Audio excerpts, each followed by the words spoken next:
लोकसभा चुनाव अब बहुत नज़दीक है और इसके लिए क्लस्टर बनाए गए हैं 4-4 के। मुझको एक क्लस्टर की जिम्मेदारी संगठन ने दी है, मैं उसको कोशिश कर रहा हूँ पूरे करने की। इसमें मथुरा, हाथरस, अलीगढ़, एटा कासगंज, ये 4 लोकसभा क्षेत्र हैं। आज अलीगढ़ में इसकी बैठक की जा रही है और हमारा सौभाग्य कि हमारा जो चुनाव कार्यालय होगा संसदीय चुनाव के लिए वो तैयार हुआ है, एक हवन पूजन हुआ है और हम सब ने संकल्प लिया कि जिस प्रकार पूर्व में हमने चुनाव जीता, कम से कम हम प्रत्येक बूथ पे 10% अपना वोट बढ़ाएंगे और बड़ी जीत की ओर बढ़ेंगे। और हमारा मुद्दा इसमें विकास का है। प्रधानमंत्री मोदी जी के नेतृत्व में जिस प्रकार तेजी से विकास हुआ है, हमारा संकल्प बड़ा है, हमारा सीना चौड़ा हुआ है, हम विकसित भारत बनने की राह में हैं, उस दिशा में हम काम कर रहे हैं और सबको जोड़ने के लिए आगे बढ़ रहे हैं। मंत्री जी, पल्लवी पटेल अभी तक समाजवादी पार्टी में थी और मुखर होकर के भाजपा का विरोध करती थी, लेकिन अब कहीं ना कहीं भाजपा के समर्थन में आती हुई दिखाई दे रही, क्या कहेंगे? भारतीय जनता पार्टी का एनडीए का समर्थन नित बढ़ रहा है। बढ़ इसलिए रहा है क्योंकि जो प्रधानमंत्री मोदी जी का संकल्प है अपने देश को विकसित भारत बनाना, क्या हम अपने अलीगढ़ के लिए, क्या हम अपने गांधीनगर के लिए योगदान नहीं करना चाहते कि हम इसको विकसित बनाएं? हर व्यक्ति करना चाहता है और ये बहुत बड़ा संकल्प है। इसके विपरीत जो विपक्षी पार्टियां, उनका गठबंधन, उनका केवल एक ही उनका उद्देश्य है कि किसी तरह मोदी को रोको।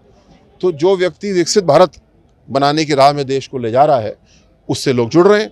जो मोदी जी को रोकने का प्रयास कर रहे हैं, उससे लोग टूट रहे हैं। ये कोई अचंभे वाली बात नहीं है, ये स्वाभाविक बात है, क्योंकि सामान्यतः हर व्यक्ति सकारात्मक होता है और देश को आगे बढ़ाने के लिए अपना अपना योगदान करना चाहते हैं। ओपी राजभर बहुत लंबे समय से इंतजार कर रहे हैं, वो मंत्री कब बनेंगे, क्या उम्मीद है? देखिए, पद महत्वपूर्ण नहीं है, महत्वपूर्ण ये है कि जो दायित्व हमको मिला है हम उसको पूरा करें अच्छे से। और मुझे विश्वास है ओम प्रकाश राजभर जी, हम सभी जिसको जो दायित्व मिला है छोटा बड़ा, उसको पूरा कर रहे हैं। जो अगला दायित्व होगा, पद होगा, वो उतना महत्वपूर्ण नहीं है, जो मिलेगा तो उसको पूरा किया जाएगा। ऐसा ही मेरे ख्याल से ओम प्रकाश जी भाई साहब के लिए भी लागू होता है। सर, जैन जी भाजपा में आ चुके हैं, क्या मानते हैं आने वाले लोकसभा चुनाव में जाटों का रुख पूरी तरह से भाजपा की तरफ होगा? केवल जाटों का नहीं, सभी का रुख भारतीय जनता पार्टी के साथ है और बढ़ेगा। पुनः जैन जी का बहुत स्वागत है एनडीए में, भारतीय जनता पार्टी के साथ में, उत्तर प्रदेश में और अन्य उत्तरी राज्यों में हमारी ताकत उससे बढ़ेगी। और जैन जी ने भी ऐसा महसूस किया कि समाजवादी पार्टी के साथ जुड़ के रह के राष्ट्र को आगे बढ़ाने में वो योगदान नहीं कर पा रहे हैं।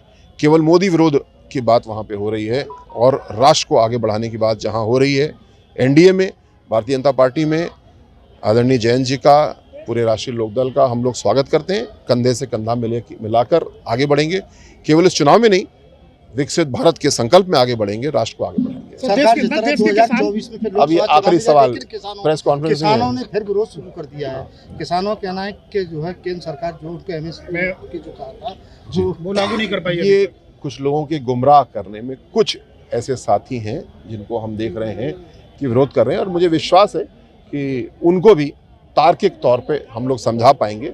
दिल तो हम जीत ही चुके हैं, लेकिन जो किसी के मन में कठिनाई है उसको भी दूर करेंगे, क्योंकि किसानों के लिए अलग अलग तरीके से, चाहे किसान सम्मान राशि हो, चाहे खाद की सब्सिडी हो, अन्य योजनाएं हैं, जो औद्योगिक उपकरण लगते हैं, हमारे इम्प्लीमेंट्स लगते हैं, उसकी सब्सिडी है। तो किसानों को मजबूती देने के लिए हमारी डबल इंजन की सरकार ने बहुत सारे कार्य किए हैं, क्योंकि अन्नदाता अगर हमसे प्रसन्न नहीं होगा तो फिर सभी लोग प्रसन्न नहीं होंगे।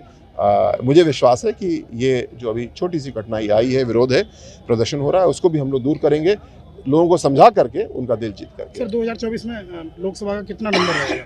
लोकसभा में 80 में से 80 उत्तर प्रदेश में आएगा, इसमें कोई संदेह नहीं है, ना पहले संदेह था। और अब जब आप देख रहे हैं कि जिस तेजी के साथ में सब लोग जुड़ चुके हैं, तो बहुत बड़ी जीत की ओर हम लोग बढ़ रहे हैं। कोशिश हमारी ये है कि प्रत्येक बूथ पे, प्रत्येक लोकसभा क्षेत्र में हमारा वोट प्रतिशत भी बढ़ना चाहिए। जो जीती हुई सीटें हैं वहाँ भी हम 15%, 20% वोट शेयर बढ़ाएंगे।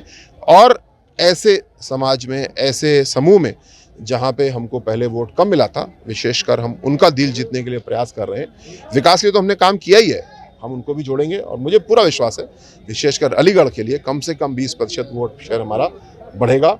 सीट तो हम जीतेंगे। प्रत्याशी घोषित हो गया अलीगढ़ में, कौन रहेगा? नहीं, ये तो भारतीय जनता पार्टी का तरीका है, समय है। अभी भारतीय जनता पार्टी में पार्टी चुनाव लड़ती है, हमारा चुनाव कार्यालय तैयार हुआ लेकिन अभी पार्टी में प्रत्याशी घोषित नहीं है। पार्टी को समय आने पे पार्टी प्रत्याशी भी घोषित करेगी, लेकिन हम सब मिलकर के चुनावों को लड़ेंगे। मुझे क्लस्टर का प्रभारी बनाया गया, मेरा अलग दायित्व है, जिलाध्यक्ष का अलग दायित्व है, प्रत्याशी का अलग दायित्व है।